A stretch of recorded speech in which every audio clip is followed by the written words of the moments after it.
I know where Big was at that day. At the end of the day, you got to place Big in a suite at the MGM Hotel that day. But I want to see some information that could put him in Vegas. If y'all really believe he was out there, you had a boxing event where it's athletes, actors, rappers, people from all over the world. MGM Hotel sold out, and nobody seen this 300-pound, 6'4" dude walking through there with a Kango on. Come on, man, you know, it's nonsense. Who's responsible for this? The problem we have with this case is we don't have anyone willing to come forward and testify to it. If you knew who killed Tupac, would you tell the police? Absolutely not. I mean, because, you know, I don't. Why not? Because it's not my job. I don't get paid to solve homicides. I don't get paid. Do you see yourself in 20 years from now? If God give me breath for 20 more years, I see myself changing the world. Because my thought patterns are so opposite of what's the norm. Really? So I would have to change the world, or I have to be changed by the world. I stopped breathing, damn, I see demons. Dear God, I wonder, can you save me? I can't die, my boo-boo's about to have my baby. I think it's too late for praying. Hold up, her voice spoke to me and it slowly started saying, bring your lifestyle to me, I make it better. And how long will I live? Eternal life and forever. Or will I be the G that I was? I make your life better than you can imagine or even dreamed of. So relax your soul, let me take control. Close your eyes, my soul. My eyes are closed. And everything that nigga said came to reality.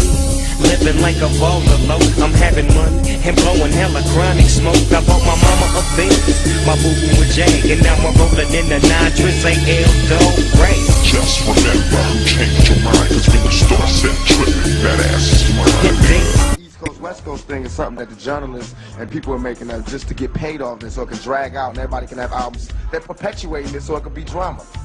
When it all go down, don't look at me and Biggie and be like, why is there a big East Coast, West Coast war when you're shooting this to 300 homes, 300 countries, telling them about an East Coast, West Coast war that they would never know exists. So that's where information becomes a problem. Take a close look at Snoop Dogg, because in days to come, Snoop knows there's something's going to happen to Tupac. And the East Coast, West Coast thing is something that the journalists and people are making just to get paid off this so it can drag out and everybody can have albums. They're perpetuating this so it can be drama. When it all go down, don't look at me and Biggie and be like, why is there a big East Coast, West Coast war when you're shooting this to 300 homes, 300 countries, telling them about an East Coast, West Coast war that they would never know exists. So that's where information becomes a problem.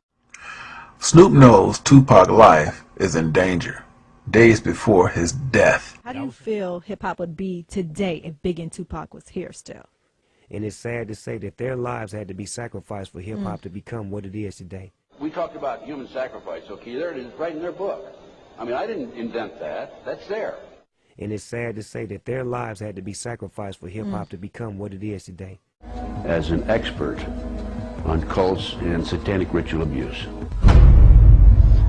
I have information from various sources that judges, law enforcement, prosecutors, attorneys, doctors, and many prominent individuals, including actors, actresses, professional football and baseball players, are involved in these type of activities.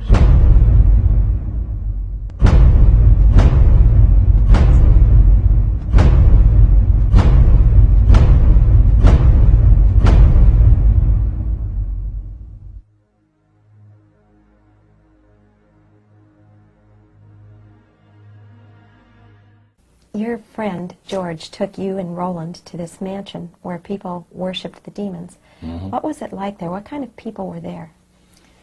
Well, it was a big surprise for me, as I kind of made up in my mind an idea that they were going to be rough-looking characters. But as we entered the place, I was amazed to see that they were all very well-dressed, well-mannered, and that a lot of the people, as we were being introduced to people, were professionals, doctors, attorneys, a lot of business people. And see what they had a praise session to the gods, which is the spirit counselors, which are in charge of legions of spirits, of demon spirits.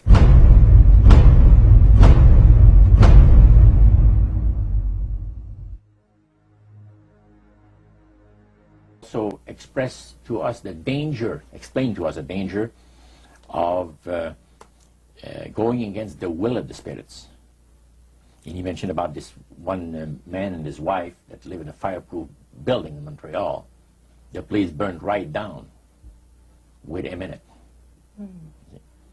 He was one of their members that had decided that, well, he wanted to think things over. He was not going to get initiated at a time that the spirit said he would like him to be initiated into the society. So in reality, Roger, you were chosen by high-powered demon spirits to be a part of their human special... To me, he's an activist. He was an activist, an activist, an activist. He wasn't just no rapper. He was an activist. This ain't no democracy. Pac knew that the elite was paying the government. The elite on the government, on the president, everybody else. Pac was talking about that shit, and they didn't want to hear that shit. They didn't want no young black brother telling these black people in the ghetto that your strings is being pulled by a committee of 300. Money and women, the funny beginnings, tragic endings. I can make a million and still not get enough for spending. And since my life is based on sinning, I'm hell-bound. Rather be buried than be buried, living hell down. My game plan to be trained in military mind of a thug lord sitting in the cemetery crying. I've been lost since my adolescent, calling for Jesus, balling as a youngster, wondering if he sees us. Nah, I call this one for the public. If they ever come get me for some bullshit and I don't want to go to jail, which I don't, I got this phobia. I ain't going to jail. Not unless I want to. Not unless I did something. I'll go. But I ain't finna go for nothing, you know what I'm saying? So if they come for me, I'm putting a 90 rounder in. They made me I'm focusing on changing the world, whatever I can do to achieve more, to be a better person, to make more money, and to get myself to a position in this business where I don't have to take as many orders, and I can give a few, and I can give back. That's what I'm trying to do. I'm setting out one lone young black male with the stack against me against the world, with about 30 cases. They're all getting dropped, and then I'm going to take the world over. Half my fans are white. They listen just as much as the black fans. My fans know that I'm real. I was 22. I felt like now I got every man in America wants to know what I want to do. How you gonna be a man and we start? Wants to know what's my plan, and I was scared. All of a sudden, I got the whole world fearing me. There is absolutely no reason for a record like this. They're trying to stop me. I felt like a target. If we have a homicide and we know that it was something that was planned, we're going to start interviewing people, whether it's weeks, months, or years prior, basically whatever it takes to find the inception of that plan. Whose idea was it to kill this person? Why did they want them dead? And when did they start talking about it? To me, prior to leaving, was he's not going to be in Vegas. I don't have to worry about him showing up, and don't worry about it because he won't be there. He did not want to go to Vegas. Matter of fact, he fought off going to Vegas all the way to the last second. And when I got there, I was surprised to see him there, because he had told us that he was not going there with, his words, them sellout niggas. I was told by another one of our security guards that was a bodyguard that he had escorted Pac to the airplane as they were leaving New York. And Tupac told him, specifically told him, that he was a dead man walking. Suicidal on the tier, taking private planes, trying to survive the game. For all my homies that'll never be alive again. All they promise us is death, nigga. Take a breath, could be the last one left, nigga. It's real now, feeling and fantasize. Ain't nothing colder. Listen, you can hear it. Right, told us not to carry any weapons. Never have they told me to leave my weapons, either in my room or my car. So they were asking us to guard Pac and Suge and everyone else completely armed. We had never been told to leave our weapons. Why would I leave my weapons in a vehicle or in the hotel room, and I'm personally guarding Pac in one of the most hottest places to be? And what that's going to make it is a bodyguarding incident where you would be, only thing you would have on you is your person. And Michael Moore made the biggest hoorah about the weapons. I informed Reggie that I wasn't taking my weapon off for no one. My gun did not belong to Right Way.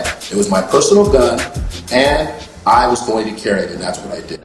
We had a dinner meeting, make that a lunch meeting, and thank God it's Fridays, I believe, in Las Vegas.